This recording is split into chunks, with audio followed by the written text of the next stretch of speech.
Joyous Rising family, this is Dr. Kia. It is May 5th and the time is somewhere around 9:20 a.m. How are you? Greetings. I pray that everyone is well. I'm just coming briefly to talk about the documents that were leaked by SCOTUS, or the Supreme Court of the United States.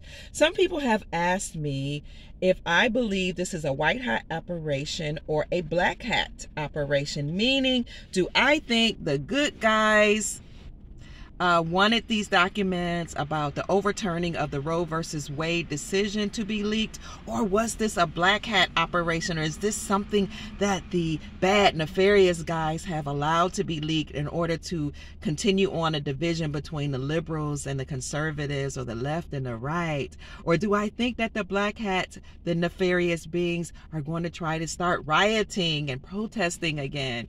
So here's my 2 cents based on my thoughts. In my research, I honestly believe, excuse me, this camera's shaky, that it's more likely the white hats that allowed these documents to be allegedly leaked, because I think that a lot of people are unaware of the agenda that was behind Roe versus Wade. So on the one hand, you do have the right for women to make a decision with their bodies. And you know, this whole discussion about whether or not it should be ethical to eliminate a child at certain periods of conception. Now, it's interesting to me because when I was growing up, you know, growing up as a Christian, I heard one thing in terms of what was being taught, but as these agendas kept being pushed forward, then I heard another thing, as if, you know, we could reverse all the teachings that I had. So that's neither here nor there. What I feel is that the white hats want the information to come out about why this agenda was pushed so hard and put publicly in our faces, and we were almost forced to go along with Roe versus Wade, even if we did not agree with it. So based on the information that I have always known, not always, but I have come to know in my research throughout the years, is that we know that Margaret Sanger and a lot of people that were pushing this agenda was about genocide. And that's why you saw a lot of these abortion clinics in communities of black and brown people, or people classified as black and brown, meaning your Latino community, more importantly, or more interestingly, the black community, who are also the indigenous people of this planet. So, and on this continent, excuse me. So those programs were really, really pushed in order to eliminate or lessen the population.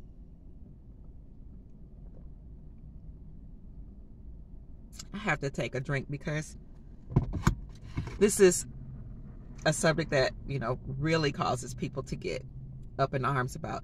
But what a lot of people are not aware of is that children's body parts during these procedures were being used for medicine, put inside of medicines, foods, facials, and different type of products, unbeknownst to us and unbeknownst to the women who consented to having these procedures.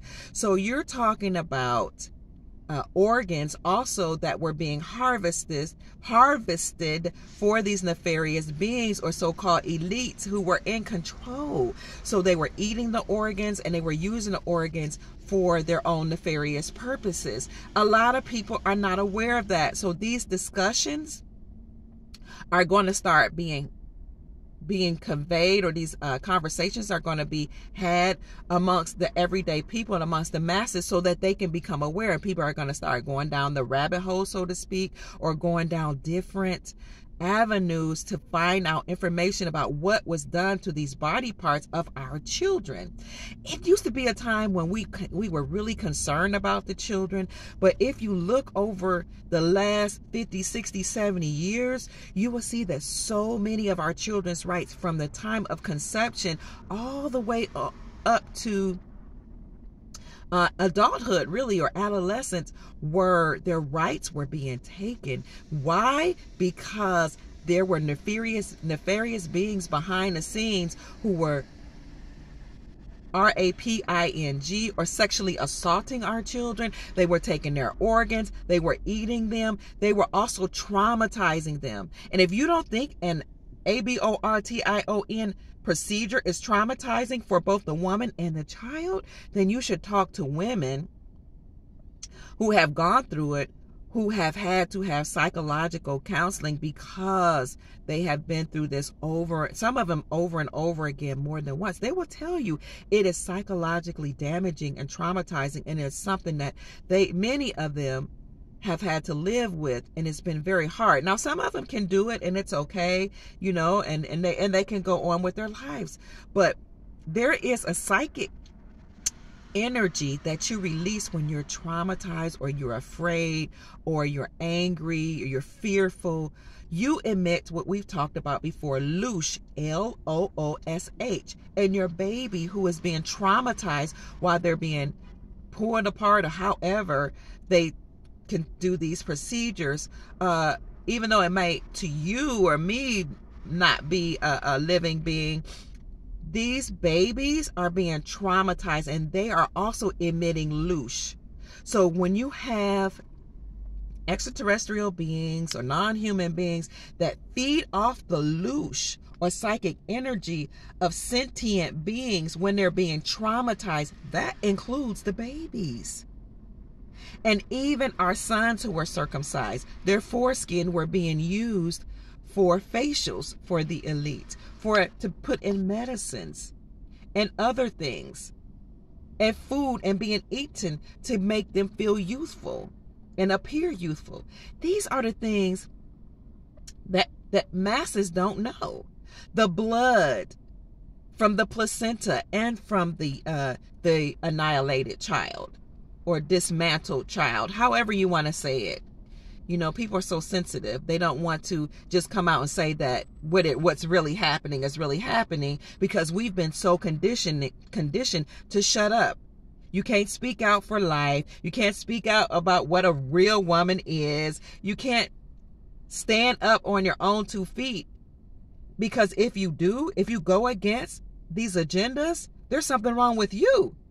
It's okay to traffic children, to force certain agendas in school on our children, to teach certain things to these people who keep promoting these agendas, and we don't even know why we've been told to buy into these agendas.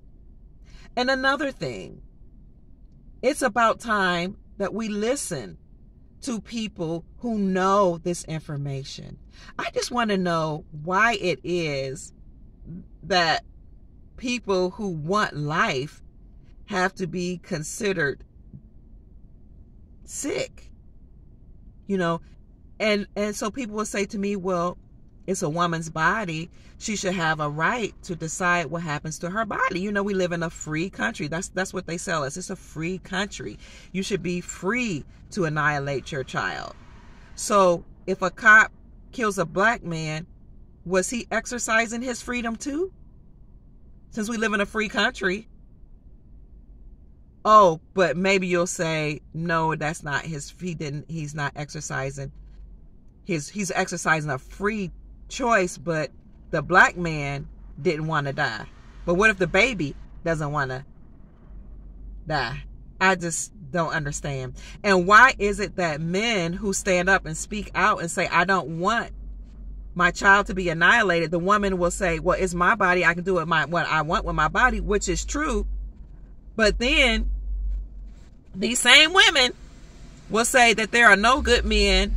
Men don't want to stand up and take care of their children. Men don't want to do this. Men don't want to provide and protect. But when you have men that want to provide and protect, we speak against them.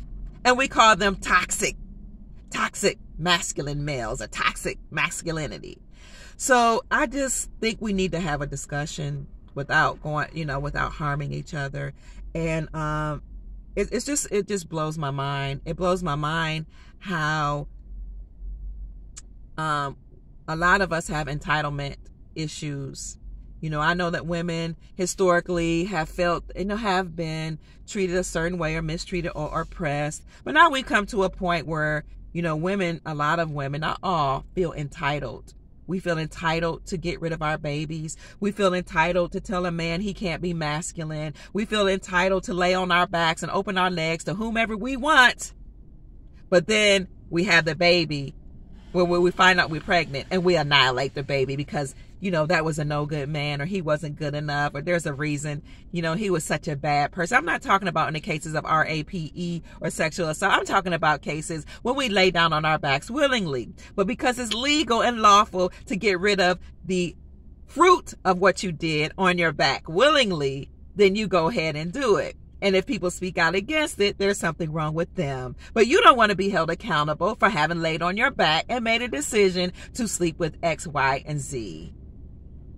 I think it's about time women take accountability for our choices too, because we always hear about men this, men that, but you accepted him into your life and you laid on your back and you opened up your legs. Oh, so now you can annihilate the baby, even if he wants to take care of it.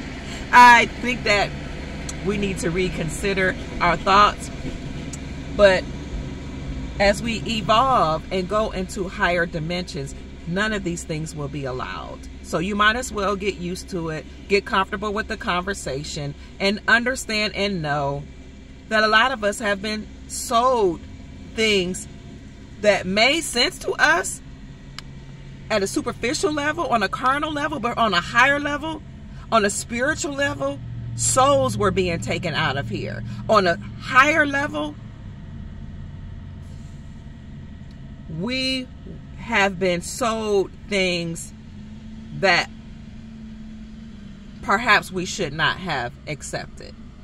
And then people will say to me, well, how come your black pastors and your black politicians and your people, black doctors, black lawyers, black judges, black teachers, why have they agreed to this? So, why are they okay with some of these agendas, which, I'm going to come out and say some of them will call them liberal agendas.